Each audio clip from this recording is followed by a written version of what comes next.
आप सभी को जय मसीह की द बाइबल पोर्शन में आपका स्वागत है। हमारा आज का वचन है आमोस की पुस्तक 7वां अध्याय। परमेश्वर यहोवा ने मुझे यह दिखाया और मैं क्या देखता हूँ कि उसने पिछली घास के उगने के आरंभ में टिड्डियां उत्पन्न की और वह राजा की कटनी के बाद की पिछली घास थी।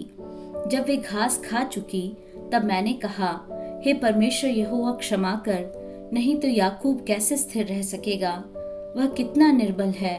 इसके विषय में यहोवा पछताया और उसने कहा, ऐसी बात अब न होगी।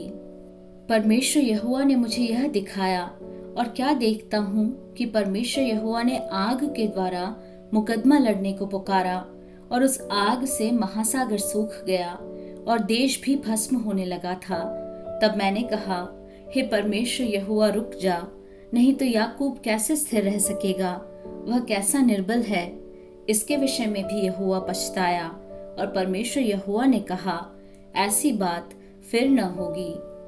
उसने मुझे यह भी दिखाया, मैंने देखा कि प्रभु साहुल लगाकर बनाई हुई किसी दीवार पर खड़ा है और उसके हाथ में साहुल है।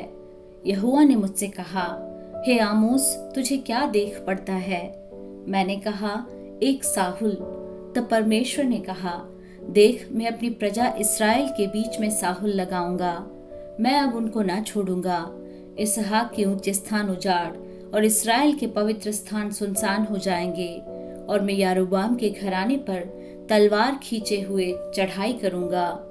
तब बेथेल के याजक अमस्याह ने इस्राएल के राजा यारोबाम के पास कहला भेजा, आमोस ने इस्राएल के घराने के बीच में तुझसे राजद्रोह की गोष्ठी की है।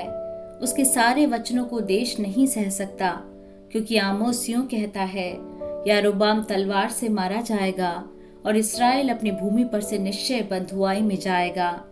तब अमस्याह ने आमोस से कहा, हे दर्शी, यहाँ से निकलकर यहूदा देश में भाग जा और वहीं रोटी खाया कर और वहीं भविष्यवाणी किया कर, परंतु बेतेल में फिर कभी भविष्यवाणी न करना, क्योंकि यह राजा का पवित्र स्थान और राजनगर है। आमोस ने उत्तर देकर अमस्याह से कहा, मैं न तो भविष्यद्वक्ता था और न भविष्यद्वक्ता का बेटा। मैं तो गाय बैल का चरवाहा और गूलर के वृक्षों का छांटने वाला था।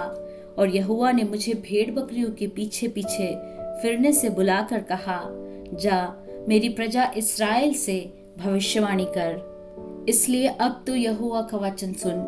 तू कहता है, इस्राएल के विरुद्ध भविष्यवाणी मत कर और इस्राएल के घराने के विरुद्ध बार बार वचन मत सुना।